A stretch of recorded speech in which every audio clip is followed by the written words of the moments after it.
Shah BD Company is a manufacturer of cigarettes. It has been registered under GST in the state of West Bengal. The turnover of the company from the current financial year is 90 lakh. Turnover हमारा 90 लाख है. Excess duty paid on cigarette removed is 10 lakh. 10 lakh की हमने excess duty pay करी है. CGST, HGST pay करा है 18 lakh each.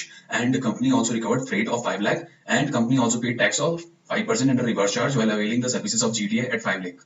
ठीक है. तो इसके अंदर हमें एग्रीगेट टर्नओवर कैलकुलेट करना है. तो एग्रीगेट टर्नओवर कैलकुलेट करते समय हमको क्या करना है, आपको देखना है turnover of company from the current financial year, ये इंक्लूड होगा हमारा. एक्साइज ड्यूटी जो हमने इस पे पे करी है ये भी इंक्लूड होगा. ठीक है. सीजीएसटी एसजीएसटी एक्सक्लूड होता है. और कंपनी ने जो फ्रेट रिकवर करे हैं कस्टमर से ये 5 लाख रुपए ये भी ऐड होगा. तो हमारा आंसर होगा turnover 90 lakh plus excise duty plus freight 5 lakh 105 lakh. ये जो इसने अलग से पे किया है रिवर्स चार्ज पे जीटीए की सर्विसेज, ये आरसीएम में टैक्सेबल होती है और इसने ली है, so it will exclude inward supplies and therefore 105 lakh will be our answer. तो इस केस में हमारा आंसर होगा डी 105 लाख. मिस्टर चमचम जो है वो रजिस्टर्ड है GST in Delhi and is a domestic trader and exporter of wholesale goods. तो डोमेस्टिक ट्रेडर भी है और एक्सपोर्टर भी है. उनका एनुअल टर्नओवर ये है. टैक्सेबल गुड्स 90 लाख और टैक्स पे किया है इस पे 9 लाख. तो इसका इनपुट मिल जाएगा. एग्जेम्प्ट गुड्स है 10 लाख और 1 लाख. तो एग्जेम्प्ट गुड्स पे आपको आईटीसी नहीं मिलता. एंड एक्सपोर्टेड गुड्स 15 लाख है जिसपे टैक्स पेड है इनपुट्स पे 2 लाख. तो अगर आपको पता होगा तो एक्सपोर्ट गुड्स जो होते हैं वो जीरो रेटेड सप्लाईज में आते हैं. जीरो रेटेड सप्लाईज में आप आईटीसी ऑन इनपुट्स ले सकते हो. तो no GST is payable on exempt and exported goods. यहाँ पे कोई जीएसटी पेबल नहीं है. देखो ये जीरो रेटेड सप्लाई में इसने लिया है और ये 10 लाख पे एग्जेम्प्ट है तो इस पे तो टैक्स पे करना था ही नहीं. Mister Chamcham seeks your help in calculating the amount of ITC. तो आईटीसी क्या होगा, आईटीसी होगा 9 लाख अपन इंक्लूड करेंगे. ठीक है. और 2 लाख इंक्लूड करेंगे तो अपना आईटीसी होगा 11 लाख. मिस्टर प्रभु रजिस्टर्ड है जीएसटी में मुंबई में और उनका बिजनेस है trading in marble handicraft items domestically as also exporting the same. His annual turnover and input tax details ये है. Taxable goods, exported goods, exempt goods. ठीक है. मिस्टर प्रभु एक्सपोर्ट कर रहे हैं goods under LUT without payment of IGST. ठीक है. और उसके बाद है value of like goods and domestically supplied by him 60 lakh. तो 60 लाख डोमेस्टिकली सप्लाइड है. इसका मतलब है इस पे रिफंड निकालने का क्वेश्चन आएगा. ठीक है. आगे देखते हैं. Mister Prabhu seeks your help in calculating the amount of refund of ITC. तो रिफंड ऑफ आईटीसी निकालनी है तो सबसे पहले तो हमें निकालना पड़ेगा फॉर्मूला. तो आईटीसी निकालने का फॉर्मूला होता है refund is equal to turnover of zero rated supply of goods and services divided by adjusted turnover into net ITC. तो टर्नओवर कैसे निकालेंगे. टर्नओवर के केस में ये 1.5 टाइम्स ऑफ डोमेस्टिकली सप्लाइड और जो हमने सही में एक्सपोर्ट किया है ये 75 लाख. इन दोनों में से जो भी लोअर होगा तो ये हमारा आंसर है. Turnover of zero rated supply 75 lakh और 1.5 टाइम्स ऑफ 60 लाख 90 लाख. जो भी लोअर है दैट इज 75 लाख. उसके बाद हम बात करेंगे एडजस्टेड टर्नओवर की. तो एडजस्टेड टर्नओवर कैलकुलेट होगा 75 लाख जो हमारा एक्सपोर्टेड गुड्स है प्लस 125 लाख टैक्सेबल गुड्स है. इन दोनों का टोटल. एग्जेम्प्ट गुड्स एक्सक्लूड होता है एडजस्टेड टर्नओवर में, इसलिए इसे एडजस्टेड बोलते हैं. ठीक है. उसके बाद दूसरा है पॉइंट हमारा नेट आईटीसी का. नेट आईटीसी में भी सेम सीन होगा. एक्सपोर्टेड गुड्स का जो टैक्स पे किया वो इंक्लूड मिल जाएगा. ठीक है. और टैक्सेबल गुड्स पे जो हमने आईटीसी पे किया वो मिल जाएगा. एग्जेम्प्ट गुड्स पे नहीं मिलेगा. ठीक है. उसके बाद है हमारा फॉर्मूला. जब हम सारे मिल चुके हैं तो हम निकालेंगे टोटल आंसर हमारा. तो टोटल आंसर है 75 लाख जो हमारा टर्नओवर था मल्टीप्लाई बाय 18 लाख जो हमारी आईटीसी है नेट आईटीसी. ठीक है. और एडजस्टेड टर्नओवर जो हमारा है 2 करोड़ रुपीस जो ये हमने यहाँ निकाला. तो इसके बाद हमारा आंसर जो आ रहा है वो है 6,75,000. तो 6,75,000 नीचे देखते हैं हमारा क्या आएगा. 6,75,000 बी है तो हमारा आंसर होगा बी 6,75,000. स्टेट करो whether the following statement are true or false. तो कौन सी स्टेटमेंट ट्रू है कौन सी फॉल्स है. जीरो रेटेड सप्लाई का मतलब होता है सप्लाई ऑफ एनी गुड्स जो nil rate of tax attract करता है. तो ये तो गलत है. नील रेट थोड़ी लगता है भाई. जीरो रेटेड सप्लाई लगता है एक्सपोर्ट में. ठीक है. ये हमारा फॉल्स है. Exempt supply means export of goods. क्या बोल रहा है भाई. Exempt supply export of goods में कब से लगने लग गया. एग्जेम्प्ट सप्लाई का मतलब है नील रेट ऑफ टैक्स. ठीक है. तो ये भी फॉल्स है हमारा. फिर है non taxable supply mean supply of goods and services जिसपे सीजीएसटी नहीं लगेगा लेकिन आईजीएसटी लगेगा. ये कब से होने लग गया. ये भी फॉल्स है. आईटीसी में भी avail for zero rated supply. ये तो हर बच्चे को पता है कि जीरो रेटेड सप्लाई पे अगर आपने गुड्स सप्लाई करे हैं तो आपको उस पे आईटीसी मिल जाएगी. ठीक है. तो इसका मतलब है हमारा आंसर होगा ए. In respect of consignment supplied on 20th August, provisional assessment was resorted. तो 20th August को इसने consignment supply किया जिसपे इसने provisional assessment ले लिया. provisional assessment लेने का मतलब है 20th August की जो सप्लाई है इस पे 20 सितंबर को इसने पे कर दिया हुआ tax. The assessment was finalised on 20 नवंबर. जो असली असेसमेंट था वो फाइनलाइज हुआ 20 नवंबर और इसको एक्स्ट्रा 10,000 रुपए और पे करने थे. ठीक है. तो टैक्स पेयर ने इसको पे करा अमाउंट को 20 दिसंबर को. तो अब इसमें क्या करना है 20 अगस्त को जो हमने सप्लाई करी है ना ये हमने पे करा होगा ड्यू डेट पे 20 सितंबर पे. तो हमको क्या करना है 20 सितंबर से जिस दिन हमने अमाउंट पे करी है 20 दिसंबर इन इस टाइम पीरियड का हमें टैक्स पे करना पड़ेगा. इंटरेस्ट पे करना पड़ेगा. तो आईजीएसटी हमारा 10,000 आ रहा है. ठीक है. 20 सितंबर से 20 दिसंबर 10 दिन सितंबर के, 31 दिन अक्टूबर के, 30 दिन नवंबर के एंड 20 दिन दिसंबर के. ये 91 डेज आ रहा है तो हमें 91 डेज का इंटरेस्ट पे करना पड़ेगा ऑन 10,000. श्रीराम सेवा ट्रस्ट है, रजिस्टर्ड जीएसटी में है, चैरिटेबल इंस्टीट्यूशन का काम कर रहा है। It has organised skill development program related to person over the age of 65 year. Skill development program से रिलेटेड कोई काम है, सब्सक्रिप्शन फी, स्पॉन्सरशिप फी और कंसिडरेशन फीस कुछ दे रहा है। बिसाइड ट्रस्ट ने डोनेशन भी रिसीव करी है और आपको पता लगाना है कि determine the taxability of above amount received under GST law. तो एक चीज ध्यान रखना, स्किल डेवलपमेंट जो प्रोग्राम होता है, अगर वो 65 ईयर अबव को प्रोवाइड करा जाता है तो वो एग्जाम्प्ट है, लेकिन सिर्फ और सिर्फ when it is in rural area. यहाँ पे it is provided to metro city, तो यहाँ पे इट विल बी टैक्सेबल। ठीक है, subscription fee will be taxable, sponsorship fee will be taxable and consideration for supply of goods will also be taxable. ठीक है, एक चीज और है, अगर आप ट्रस्ट डोनेशन रिसीव कर रहा है 2 लाख रुपए का, ठीक है, और ये फिलैंथ्रोपिक पर्पस है, since trust is entitled to use the donation for any other purpose, ठीक है, एनी पर्पस, तो ये फिलैंथ्रोपिक पर्पस हो गया और फिलैंथ्रोपिक पर्पस एग्जेम्प्ट होता है। तो यहाँ पे हमारी जो टैक्सेबल सप्लाई होगी हमारी 50,000 plus 1 lakh plus 3 lakh which is equal to हमारा 4,50,000। तो 4,50,000 कहां है ये देखते हैं हम। 4,50,000 है हमारा डी, तो हमारा आंसर होगा D. Happy Singh is a lawful owner of a residential house property situated in Chandigarh. Happy Singh owner है रेजिडेंशियल हाउस जो चंडीगढ़ में सिचुएटेड है। The property has 4 floor constructed on it. Property की 4 फ्लोर हैं। Out of the 4 floor in his house, first and second floor are self occupied. First और second floor उसने खुद के लिए रख रखी है।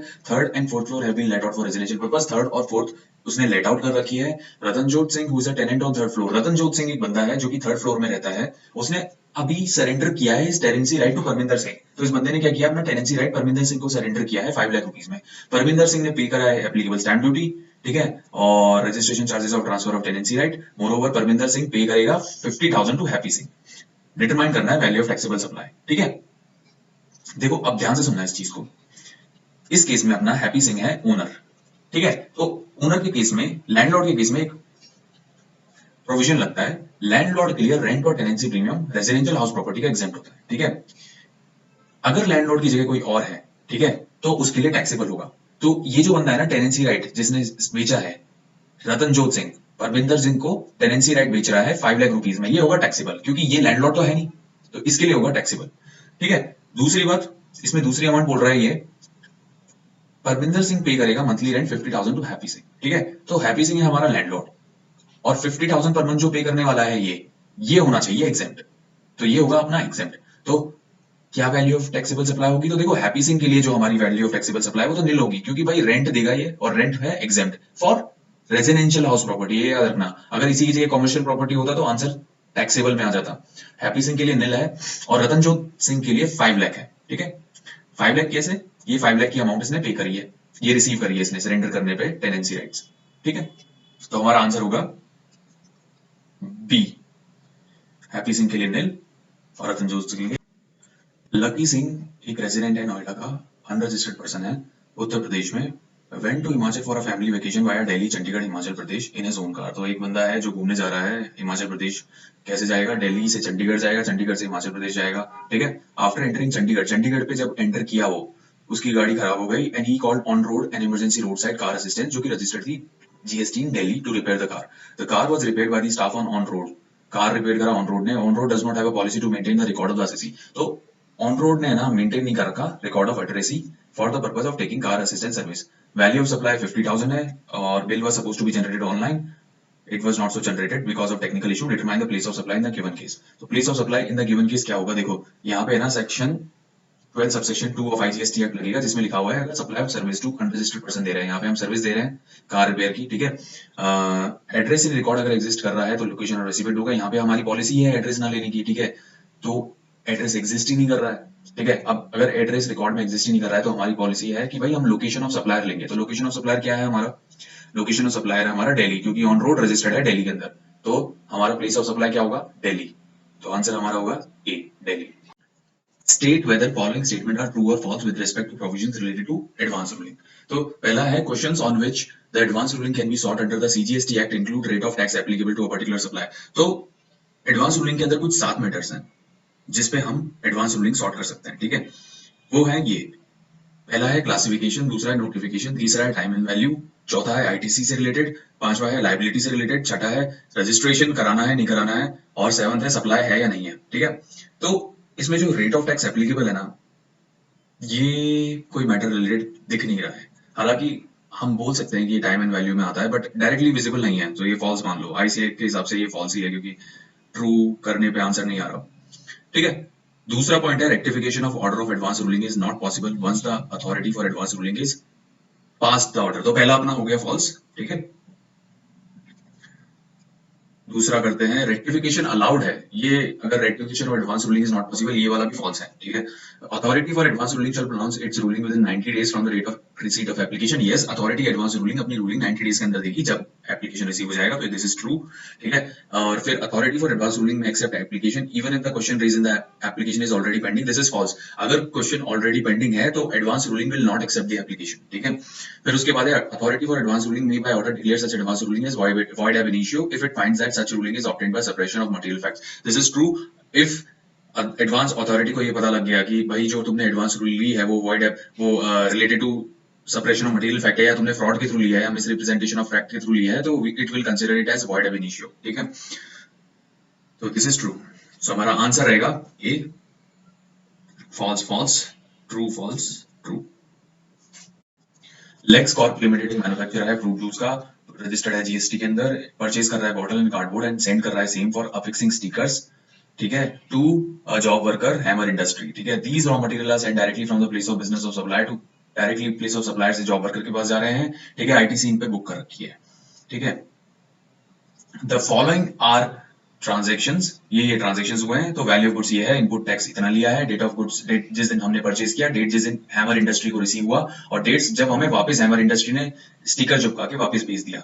डिटरमाइन करो total amount to be added tax liability in case of violation. तो देखो वॉयलेशन पता है कब होता है, अगर आपने 1 ईयर के अंदर, जॉब वर्कर ने अगर 1 ईयर के अंदर गुड्स को रिटर्न नहीं करा तो it will be a violation, और in that case input tax जो आपने पे करा है ना on such goods has to be reverse. So पहले केस में अगर आप देखो तो date of receipts of goods 15/7/2020 है, और डेट ऑफ गुड्स वापस से रिसीव बैक हुआ है 12/7 को, तो दिस इज 1 ईयर, ठीक है। 15/7 से 12/7/2021, दिस इज 1 ईयर, तो this is with in 1 year, तो यहाँ पे तो कोई वॉल्यूशन हुआ नहीं है, ठीक है। दूसरा वाला देखेंगे अगर हम, तो 27/2020 से 13/10/2020 हो रहा है, तो यहाँ पे तो 27/9 से 13/10 13-14 दिन ज्यादा हो रहे हैं, 13-15 दिन ज्यादा हो रहे हैं, तो दिस इज अ वॉल्यूशन, यहाँ पे इनपुट टैक्स को रिवर्स करना पड़ेगा, ठीक है। तो ये हमें ऐड करना पड़ेगा। फिर है 25/12/2020 से 16/8/2020, ठीक है, 2022, तो ये तो सीधे ही अगले साल चला गया, तो this is plus 1 year, this will be taxable as well. ये है 25/1 से 23/1, तो this is less than 1 year, so this will not be reversed. फिर उसके बाद है लास्ट 26/2 से 28/2, ये अगेन 26 से 26 होना चाहिए था, लेकिन 26 से 28 चला गया, so again this will be taxable, this will be मतलब रिवर्स करना पड़ेगा हमें। so हमारी आउटपुट टैक्स लायबिलिटी में क्या क्या ऐड होएगा, इन सबका टोटल, तो इन सबका टोटल आता है 162,000 और इंटरेस्ट लगाते हैं हम 18% की रेट से, ठीक है, 24% की रेट से नहीं, इंटरेस्ट लगेगा 18% की रेट से।